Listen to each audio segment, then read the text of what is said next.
llenas mi espacio, llenas mi vida, me iluminaste como el sol. Quiero que crezca.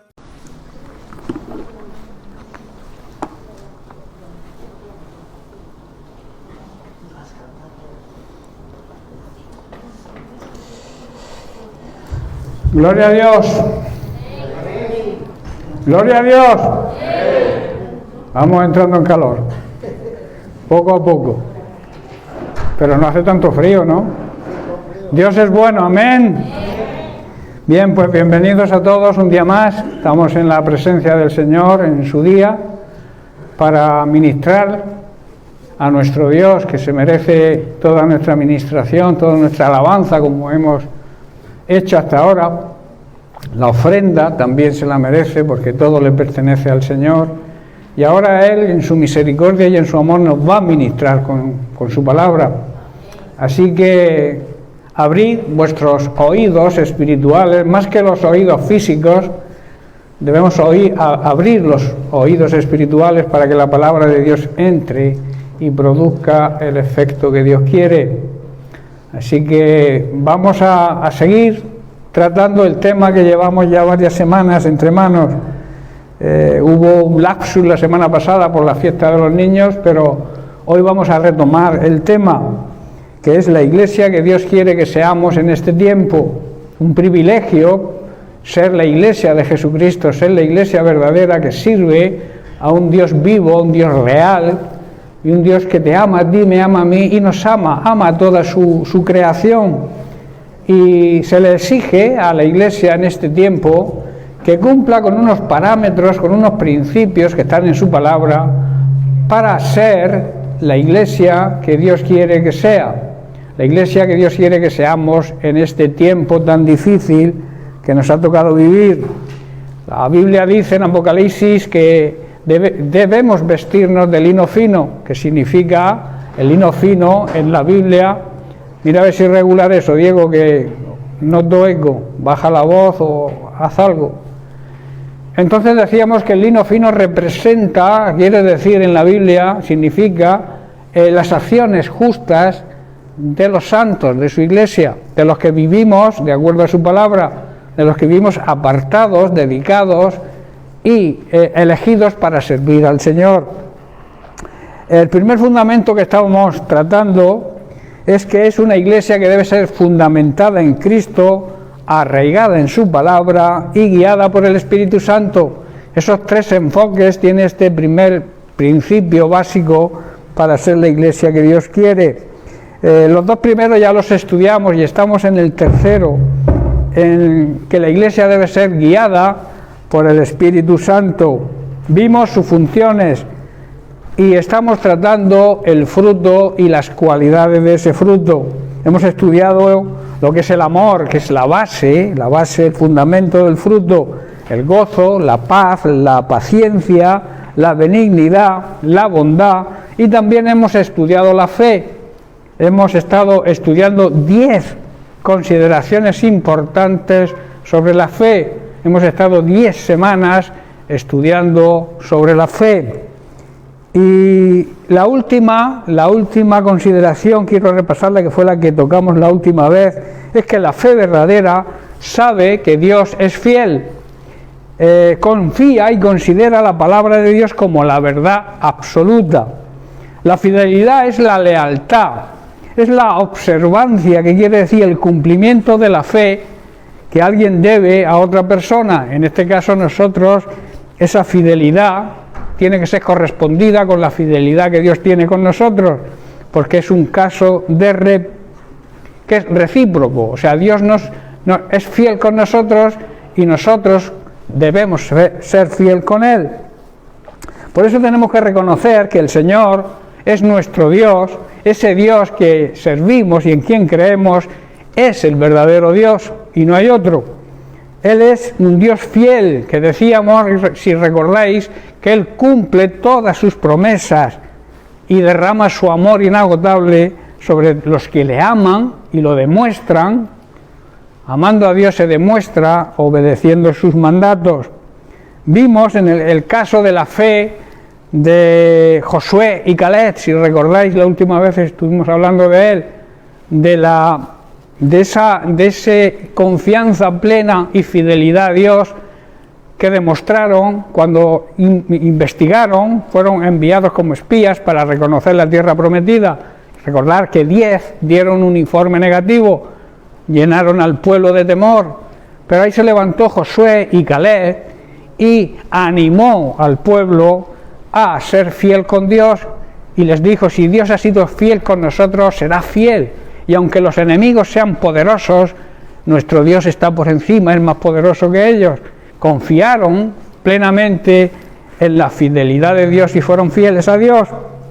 Por eso Dios eligió a Josué para el pueblo, para que el pueblo pudiera entrar en la tierra prometida. Se convirtió en el sucesor de Moisés y fue el encargado de hacer cruzar al pueblo el río Jordán y entrar a conquistar la tierra prometida, la promesa de Dios.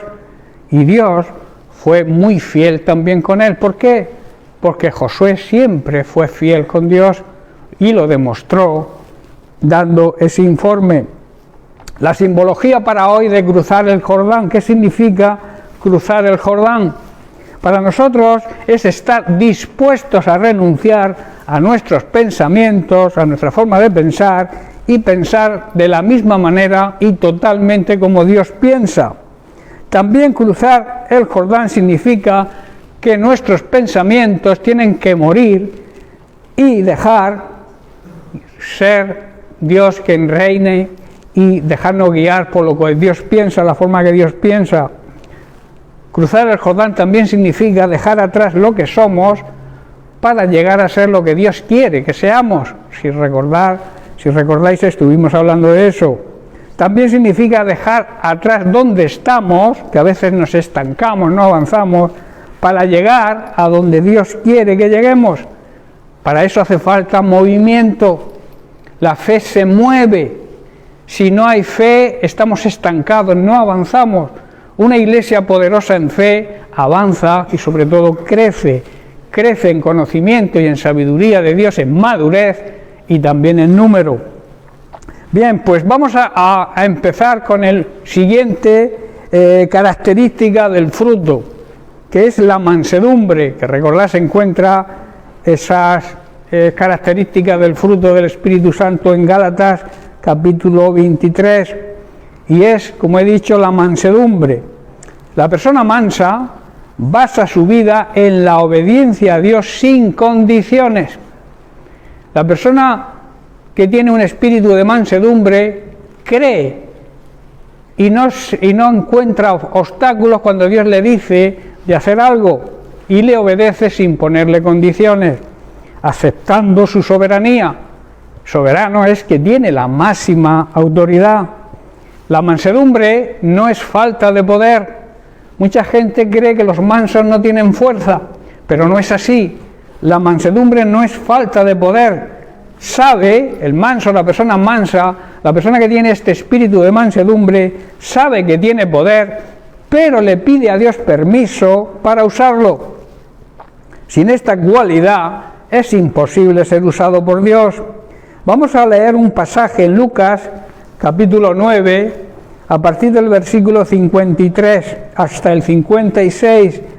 Jesús y sus discípulos quisieron entrar en una aldea de los samaritanos, pero dice el versículo 53, mas no les recibieron, porque su aspecto era de como de ir a Jerusalén.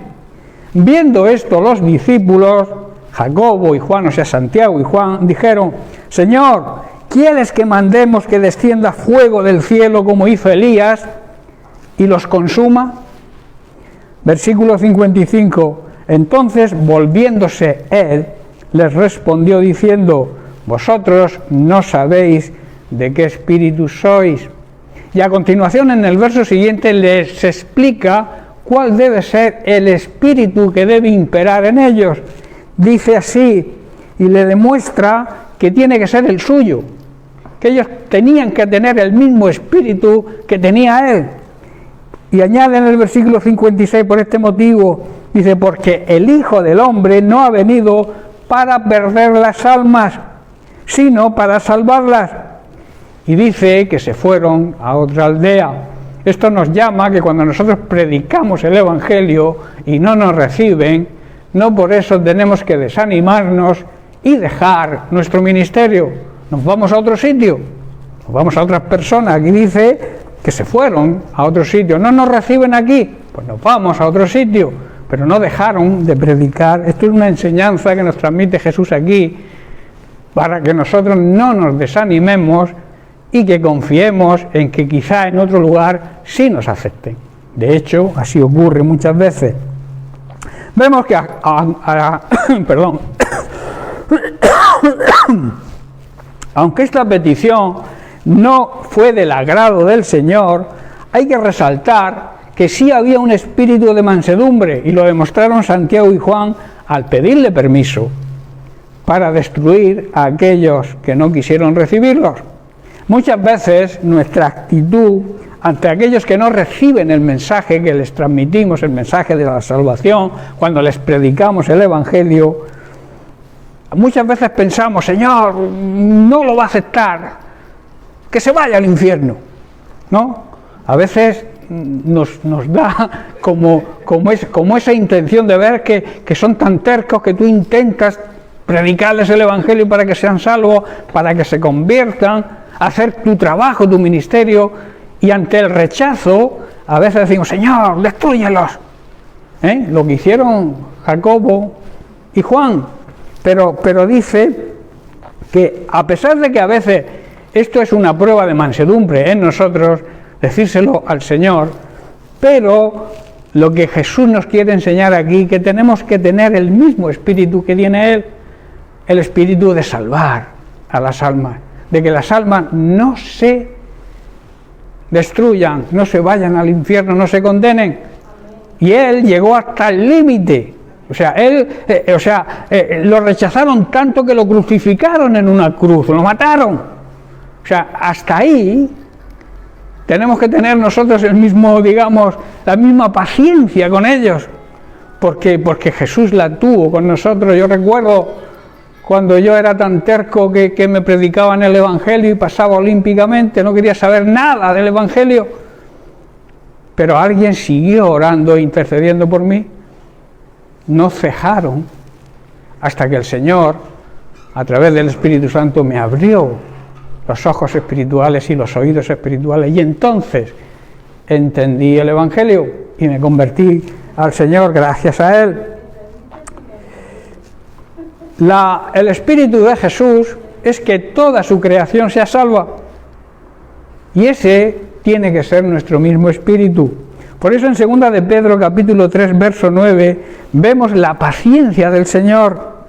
Dice, no es que el Señor sea lento para cumplir la promesa de su segunda venida y el rescate, el arrebatamiento de su iglesia, como algunos piensan. Al contrario, es paciente, o sea, tiene paciencia por amor a nosotros. No quiere que nadie sea destruido y quiere que todos se arrepientan, porque sin arrepentimiento no hay salvación. Y eso es lo que tenemos que nosotros demostrarle a la gente que les predicamos el Evangelio, pero con amor y con espíritu de mansedumbre. La mansedumbre es una cualidad de todo buen cristiano. No te puedes salir de a veces perder los estribos, que se suele decir, ¿verdad? Perder los estribos son donde los jinetes ponen los pies para asegurarse en el caballo. Cuando se pierden los estribos, te puedes caer del caballo. Y eso es lo que quiere decir, que debemos controlarnos, debemos tener esa templanza, ese control, para no hacer lo que Jacobo y Juan hicieron. Ellos amaban al Señor, y claro, cuando veían que predicaban el Evangelio, cuando vieron que entraban en una aldea de los samaritanos y no los quisieron recibir, pues cogieron un cabreo de miedo. Y entonces le dijeron a Jesús: Jesús, ¿quieres que mandemos fuego como hizo Elías? Se recordaban lo que hizo Elías con los profetas de Balaam, ¿no? Que mandó fuego del cielo y lo destruyó. Pues igual que hizo Elías, queremos hacer nosotros con esta gente que no nos recibe. Pero no es así. Jesús le reprende y nos enseña hoy a nosotros que tenemos que tener paciencia con la gente que es dura, de velar, como yo suelo decir. Hay muchas personas que por su espíritu religioso, que es un espíritu muy duro, yo prefiero hablarle a un incrédulo que a un religioso, porque es un espíritu que hace cegar, es como un velo que cuesta mucho caer, y hay que trabajar mucho y orar mucho. A veces no hace falta recriminar tanto a la gente, sino simplemente predicarles el Evangelio y luego esa siembra que has hecho, regarla con tu oración para que el Espíritu Santo los redarguya, porque tú no los vas a convertir. Nuestro trabajo no es convertir a la gente, es trabajo del Espíritu Santo. Nuestro trabajo es sembrar la semilla para que el Espíritu Santo toque el corazón y los redarguya, los reprenda y les haga ver que están equivocados. Por eso, para eso es necesario la mansedumbre.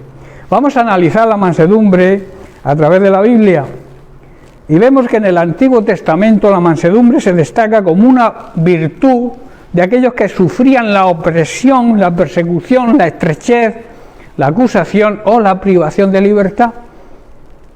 Estas personas, en vez de volverse locas y reclamar su libertad y sus leyes, lo que tenían es un espíritu de mansedumbre, aceptaban. Jesucristo fue ejemplo de mansedumbre con todo lo que le hicieron, y la palabra de Dios dice que no abrió su boca. Abrir su boca en ese sentido no es que no dijera nada, es que no se enfrentó con sus enemigos, porque él también amaba a sus enemigos y lo demostró, ¿verdad? Bien, llegó también a significar la actitud de sumisión a Dios del hombre o del pueblo que atravesaba todo este tipo de circunstancias. Hoy, la mansedumbre significa aceptar la autoridad de Dios cuando estamos atravesando todo tipo de pruebas en nuestra vida. No debemos reaccionar en contra de Dios cuando estemos atravesando por pruebas, que es el primer instinto carnal que nos viene. Señor, si te sirvo, si predico tu palabra, si soy un siervo tuyo, si soy creyente ya un montón de tiempo, ¿cómo permites que ocurra esto? Estoy comprendiendo, la mansedumbre hace que aceptemos la prueba como algo que nos va a venir bien. Las pruebas y las dificultades se vencen con la gracia de Dios, con ese poder que nos capacita para superar cualquier problema por difícil que sea. Y para eso es necesario la mansedumbre. La mansedumbre también se demuestra aceptando el sufrimiento y aceptando la prueba, porque al final, como dice su palabra, saldremos como el oro, que es refinado a través del fuego. El fuego en la Biblia simboliza las pruebas que atravesamos. Pero dice que cuando atravesemos por el fuego, ¿qué ocurre? Que promete Dios: no te quemarás, porque Él está con nosotros.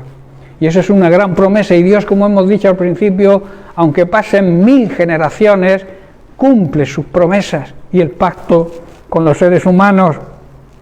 También a los reyes se les presentaba esta exigencia.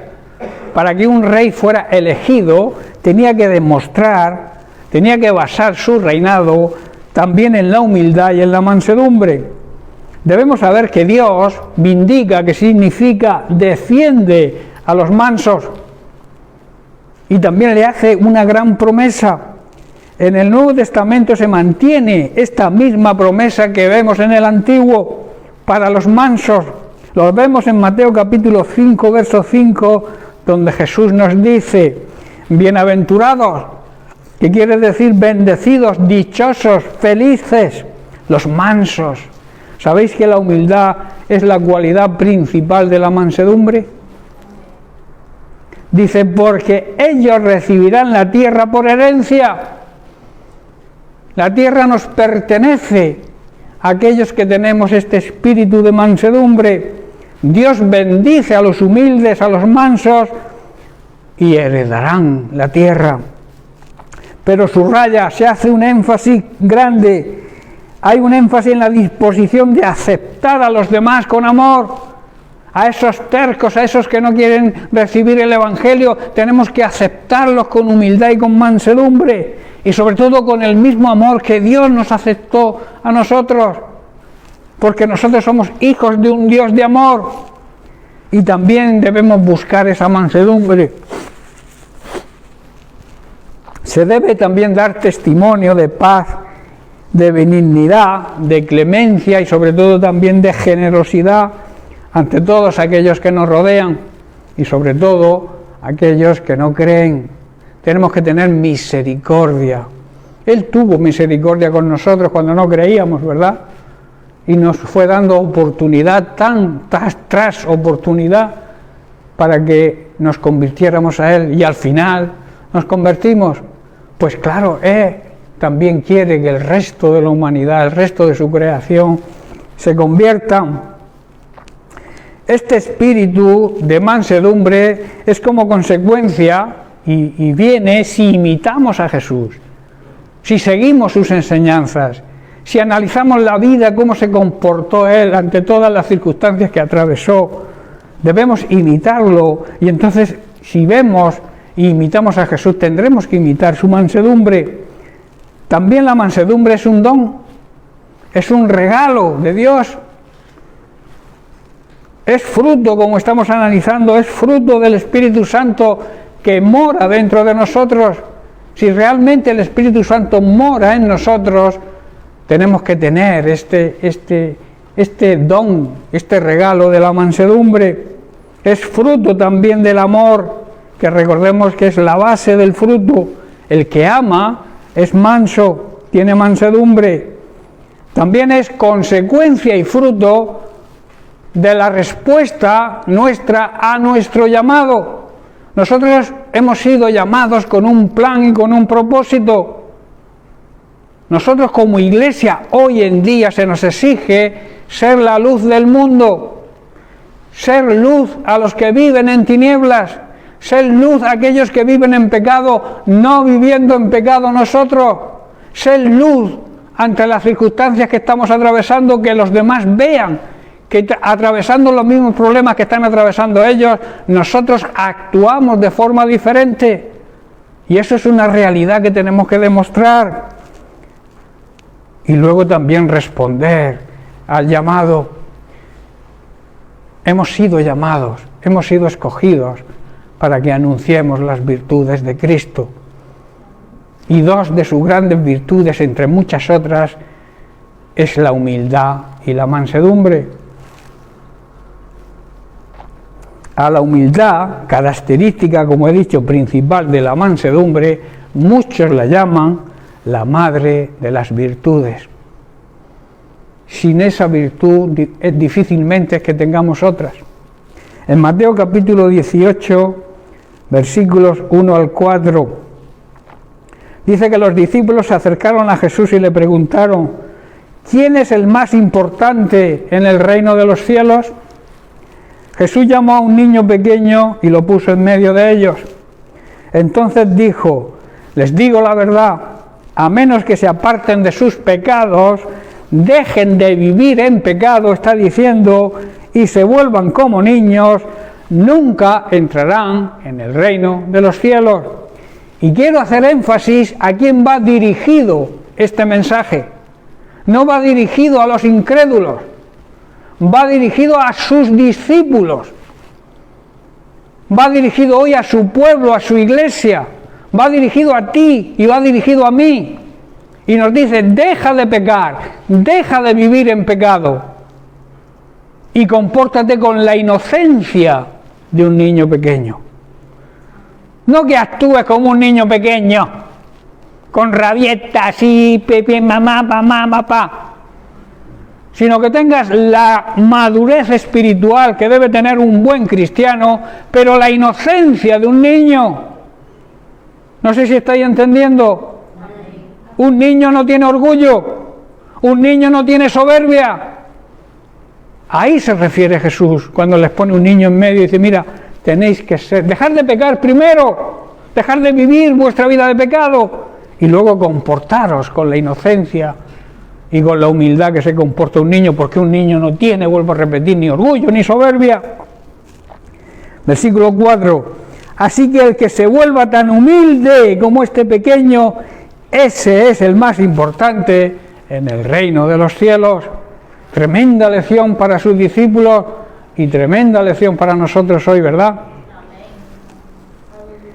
Alguien dijo que la humildad, como he dicho, es la madre de todas las virtudes. Y yo añado, y hermana gemela de la mansedumbre. La humildad y la mansedumbre van juntos. Jesús es la persona, o sea, en Jesús se personaliza la mansedumbre, porque en Mateo capítulo 11, verso 29, Jesús dice, llevad mi yugo sobre vosotros y aprended, mandamiento, aprended, imperativo de mí, que soy manso y ¿qué? Y humilde de verdad, de corazón, y hallaréis descanso para vuestras almas, tendréis paz interior, que es la paz más importante que necesita el ser humano. Jesús está diciendo, si estáis unidos a mí, siguiendo mis enseñanzas, llegaréis a aprender lo que realmente significa ser humilde y manso. Esta es la única manera de hallar descanso y de hallar esa paz interior que necesitamos, y sobre todo en este tiempo que nos ha tocado vivir, ¿verdad? Tenemos que tener esa paz interior, esa paz que no la ofrece el mundo no puede ofrecernos este tipo de paz. Solamente estando en Cristo, viviendo de acuerdo a las enseñanzas de Cristo, obedeciendo su palabra, estando en paz con Dios, podremos sentir esa paz interior. Si no, es imposible que tengamos paz. Quizá que tengamos ratos de tranquilidad, que no confundamos la tranquilidad con la paz, y sobre todo con la paz interior, con la paz en nuestra alma. ¿Sabéis que esa paz nos da descanso? El que tiene la paz, el que está en paz con Dios, está descansado, no vive agobiado ni estresado, demuestra su fe y entonces recibe esa paz que el mundo no puede entender, pero que nosotros que somos creyentes sabemos que cuando sentimos esa paz, ya pueden venir los problemas que vengan. Los problemas en un momento, claro, te afectan, digamos, pero cuando tú reaccionas con esa fe que Dios nos reclama y que nos exige, esa tranquilidad, esa mansedumbre, esa paz, cualquier problema que nos venga, para nosotros no tiene importancia. ¿Sabéis lo que tiene importancia para un verdadero cristiano? Servir a Dios y servirlo bien, no servirlo a medias. Si sirves a Dios a medias, tendrás una vida cristiana a medias, mediocre. A Dios hay que servirlo de verdad y con toda nuestra fuerza, con todo nuestro ser, pase lo que pase, da igual. Yo no voy a dejar de predicar sobre la paz interior, sobre la fe, aunque lo pierda todo, porque yo sé que lo más importante lo tengo, que es la salvación. Y no me importa lo demás. Afecta en un principio, claro que te afecta cuando pierdes algo, o cuando pierdes un ser querido. Por eso tenemos que luchar, porque cuando nuestros seres queridos se pierdan o se vayan, pero no, o sea, que no se pierdan, en realidad se van de este mundo, pero no se pierden si han aceptado a Cristo. Y entonces eso también nos transmite paz, ¿verdad? El saber que un familiar querido muere físicamente y sabemos que está en la presencia de Dios, eso también nos da descanso, ¿verdad? Y paz. Humildad. Humildad es la virtud que consiste en el conocimiento y reconocimiento, porque no se trata de conocer nuestras debilidades, sino de conocerlas, sino de reconocerlas, admitirlas, admitir nuestras propias limitaciones y debilidades y obrar de acuerdo a ellas. Espiritualmente, una persona humilde es aquella que reconoce su dependencia de Dios. Hay personas que son tan orgullosas que niegan a Dios porque ellos se creen por encima del mal y del bien. Pero la persona humilde es aquella que, aunque lo tenga todo, tenga todos los dones o todos los talentos que pueda tener, o tenga, yo que sé, 1000 posesiones, reconoce que le viene de Dios. Una persona humilde no es una persona pobre. Una persona humilde es aquella que confía plenamente en Dios. Y Dios lo bendice, claro que lo bendice. Hay quien confunde la humildad con la pobreza, no tiene nada que ver. Ser humilde significa precisamente eso. Primero, reconocer que puedes estar equivocado, que tus pensamientos o tus conclusiones sobre algo pueden estar equivocadas, y que el que está discutiendo o hablando contigo puede tener la razón y tú no. Hay personas que se empecinan en algo que al final saben que están equivocados, pero por su orgullo y por su soberbia no lo reconocen. Y entonces tienen graves consecuencias. Jesús siempre seguía las instrucciones del Padre. Siempre. Si caminamos de la mano de nuestro Señor y Salvador Jesucristo, aprenderemos de Él sus virtudes, ¿verdad? Aprenderemos todos esos valores éticos y morales que se están perdiendo hoy en la sociedad en que vivimos, pero que son necesarios. Esos valores éticos y morales que nos han enseñado nuestros antepasados son necesarios para conducirnos por esta vida haciendo el bien y agradando y glorificando a Dios, porque Dios se glorifica cuando nosotros hacemos el bien. Hay dos cosas que dice, hay dos sacrificios que le agradan a Dios, que es hacer el bien y la ayuda mutua, que nos ayudemos mutuamente unos a otros. Esos tipos de sacrificios son los que le agradan a Dios, no que nos metamos piedras en los zapatos, ni nos fustiguemos con látigos. Eso es lo que hacían los antiguos, pero eso no le agrada a Dios. Lo que le agrada a Dios es que hagas el bien, hagas las cosas bien y que ayudes a los demás. Por este motivo, Dios el Padre, orgulloso de su Hijo, dijo en su bautismo y también en el monte de la transfiguración, dice: este es mi Hijo amado, refiriéndose a Jesús, en quien tengo complacencia. A Él debéis escucharle e imitarle.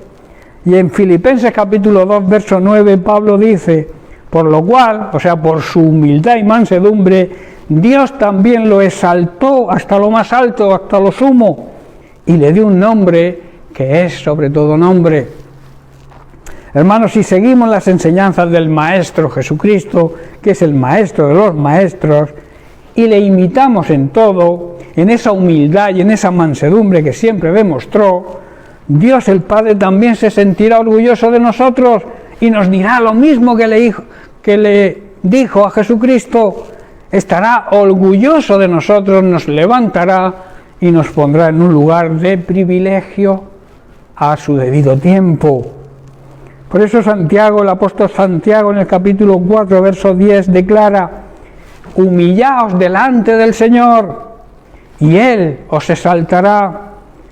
Santiago está diciendo: acepten la autoridad, reconozcan vuestra dependencia del Señor y Él os levantará con honor y os colocará en un lugar de gran privilegio. Aprender de Jesús, recibir esos valores éticos y morales, además de agradar al Padre, también van a incrementar, van a hacer que nuestra fe sea potenciada.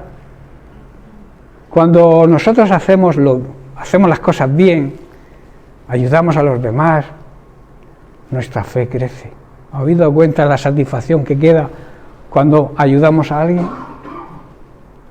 Eso aumenta la fe. Y no solamente aumenta tu fe, sino que hace creer a aquel a quien ayudas.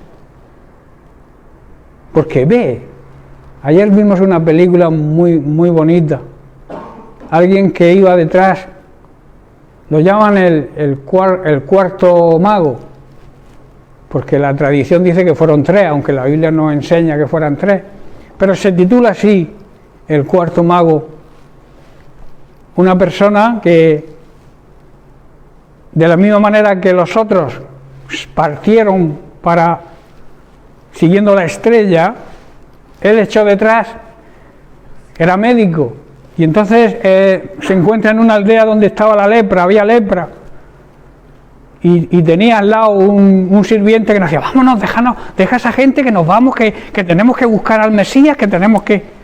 Porque el padre le había prometido que si hacía volver a su hijo, a su tierra, le daba la libertad, claro, y el sirviente no quería nada más que se diera prisa por encontrar a quien buscaba, que era a Jesús de Nazaret, pero él, claro, donde veía una necesidad, allí se paraba a ayudar, y el sirviente, venga, darle caña, no, vámonos, buscando su interés personal, pero él no, él se paraba, curaba enfermos, sanaba, alimentaba, hacía, y se hizo viejo en el camino, se hizo mayor, cayó enfermo, y dicen, me voy a morir y no encuentro a Jesús, pero coincidió que llegaron a Jerusalén cuando iban a sacrificar a Jesucristo. Y entonces lo vio pasar, vio cómo lo crucificaban, y entonces empezó a llorar y cayó, porque él iba a darle su ofrenda, que era una perla preciosa que le llevaba en ofrenda. Y entonces llega y ve cómo exclama, oye la voz de Jesús, Padre, en tus manos encomiendo mi espíritu.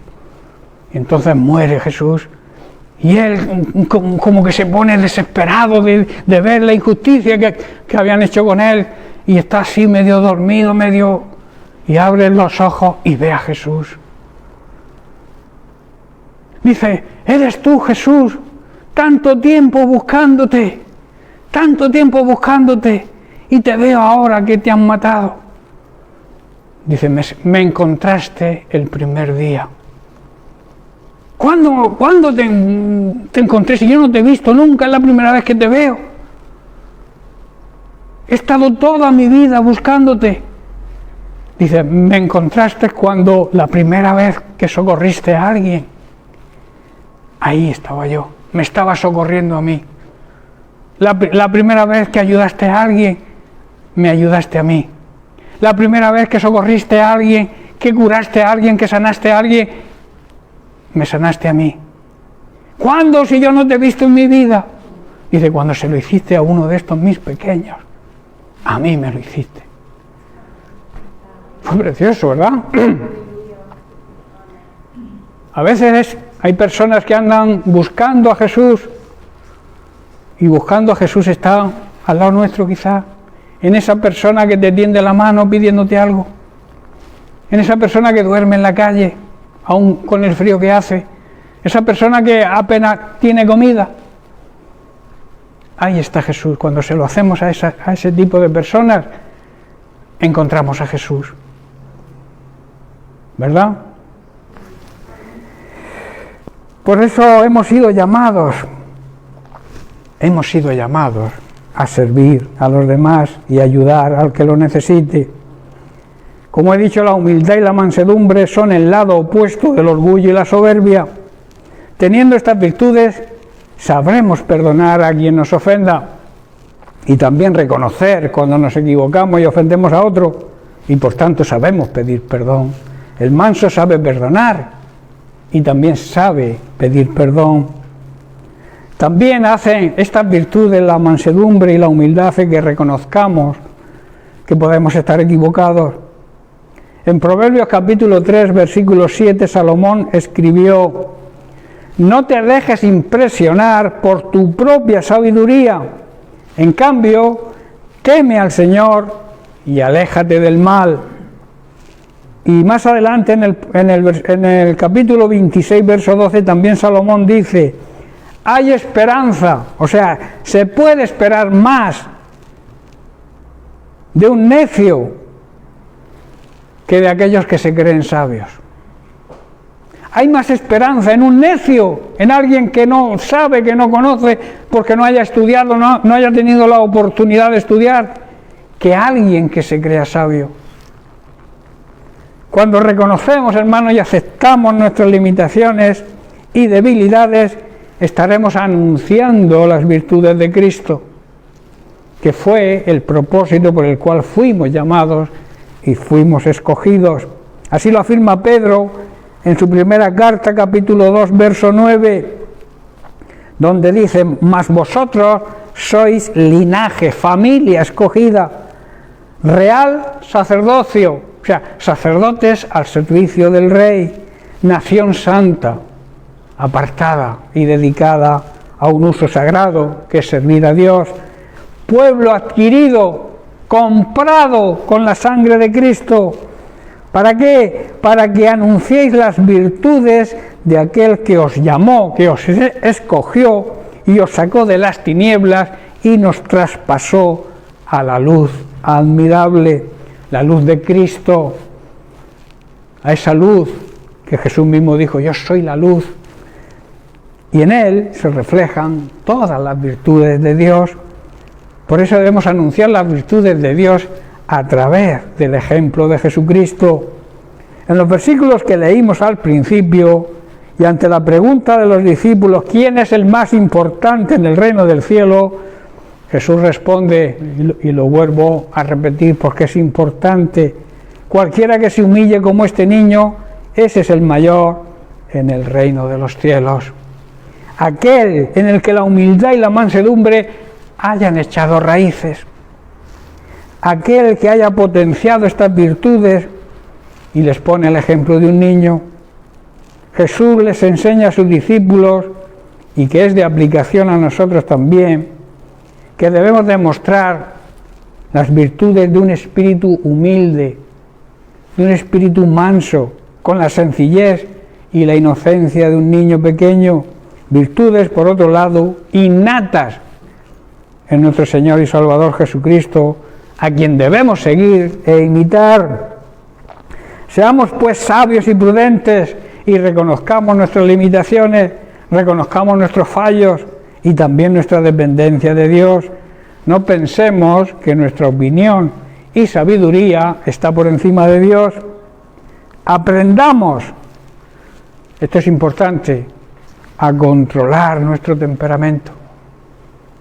A veces nos disparamos, explotamos como los globos. ¿Habéis visto cuando, ahora que hemos tenido una fiesta y se han explotado algún globo? Muchos explotan así ante cualquier problema. Yo recuerdo a nuestro pastor José Parra que decía: a veces me pongo que explota como un globo. ¿Acuerdas que lo decía? A veces no, nos ocurre eso, y es porque no sabemos controlar nuestro temperamento y nuestro carácter. Debemos imitar a Jesucristo, como Él dijo. Tenemos que aprender esa humildad y esa mansedumbre que el Señor nos enseña, sabiendo perdonar y sabiendo pedir perdón. También debemos tener el mismo espíritu y el mismo deseo, estoy terminando, el mismo deseo de Jesucristo, porque nosotros debemos amar lo que ama Jesucristo, debemos pensar como piensa Jesucristo, y debemos actuar en esta vida como actuó Jesucristo. Jesús dijo cuando le lavó los pies a sus discípulos: ejemplo os he dado, para que esto que he hecho con vosotros, vosotros lo hagáis con los demás. No quiere decir que estemos lavando pies por ahí a los demás. Veamos el significado espiritual de esto, que es que si Dios se rebajó, Jesús siendo Dios se rebajó a lavarle los pies a sus discípulos, eso implica estas cualidades de humildad y de mansedumbre que Él dice que aprendamos de Él. Y entonces dice: como yo me he humillado, como yo he sido humilde y he sido manso, tenéis que serlo vosotros también.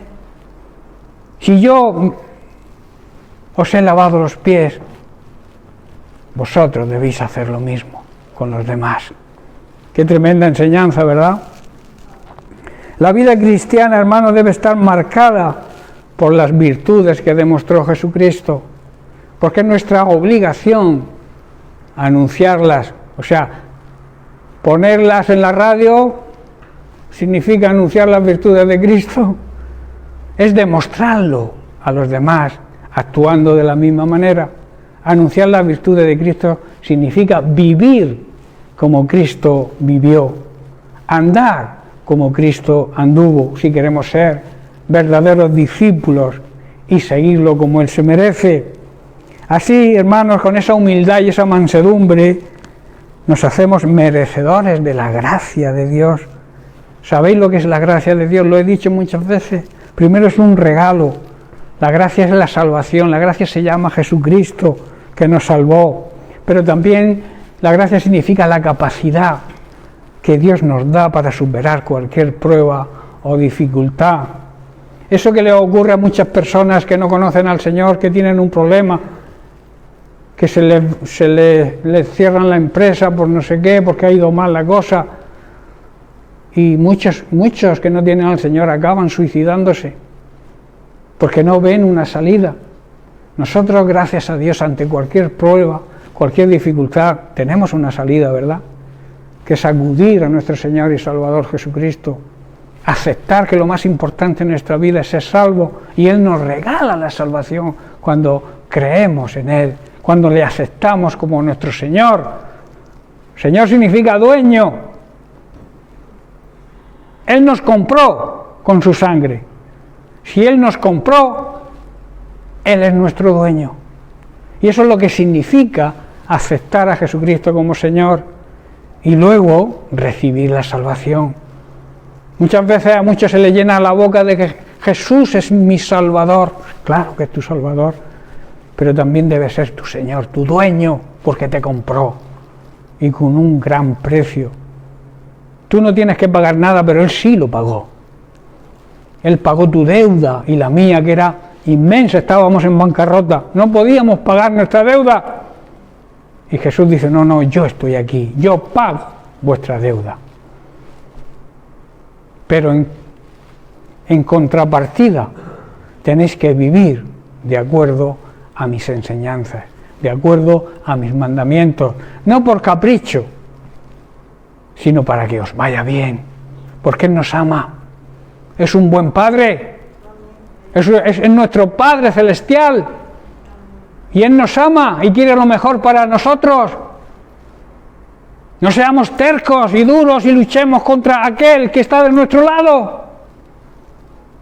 Muchas veces nos peleamos con Dios o acusamos a Dios de lo que nos ocurre, cuando nos ocurre, todo lo que nos ocurre por nuestras malas decisiones que tomamos sin consultarle nada, y luego le achacamos las consecuencias a Él.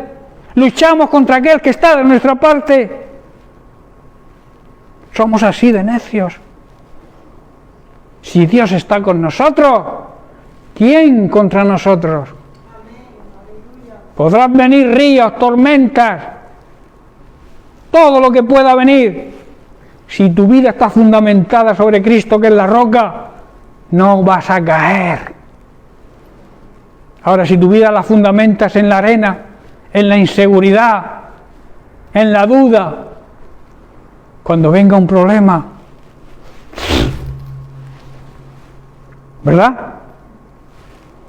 Entonces, ¿qué es de sabios? Edificar nuestra vida sobre Cristo, edificar nuestra vida sobre la palabra de Dios, que entendamos lo que significa seguir a Cristo, porque seguir a Cristo es seguir su palabra, obedecer su palabra. Jesucristo es el verbo, la palabra hecha carne, la mente de Dios revelada en nuestra vida con la garantía y las arras del Espíritu Santo. Dice la Biblia que hemos sido marcados por el Espíritu Santo.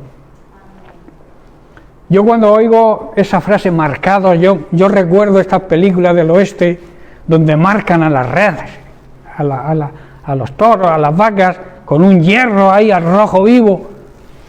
y lo marcan. Así estamos nosotros marcados por el Espíritu Santo, y todo el mundo debe ver nuestra marca, que le pertenecemos a Cristo. Llevamos la marca de Cristo. Por eso Pablo decía: llevo las marcas en mi cuerpo de Cristo. Su sufrimiento, todo lo que padeció, todo el sufrimiento, toda la vida que llevó de persecución, estaba marcada en su cuerpo. Y la gente lo veía: este es de Cristo.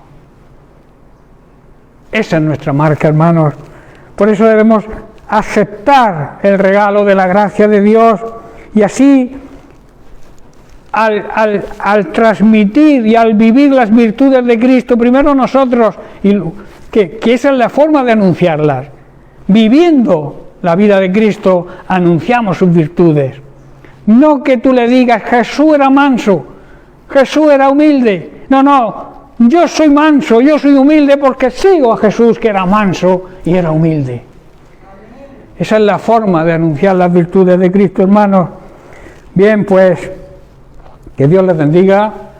Lo dejamos aquí, y la semana que viene tocaremos la última cualidad del fruto del Espíritu Santo, que es la templanza, el dominio propio. No el demonio propio. El dominio propio, saber cómo nos controlamos. Es la capacidad, y termino con esto, y os dejo ahí la puerta abierta para la semana que viene, la capacidad que tiene una persona de controlar o de equilibrar sus emociones y sus acciones. Amén. Bien, pues que Dios les bendiga, y hasta la semana que viene.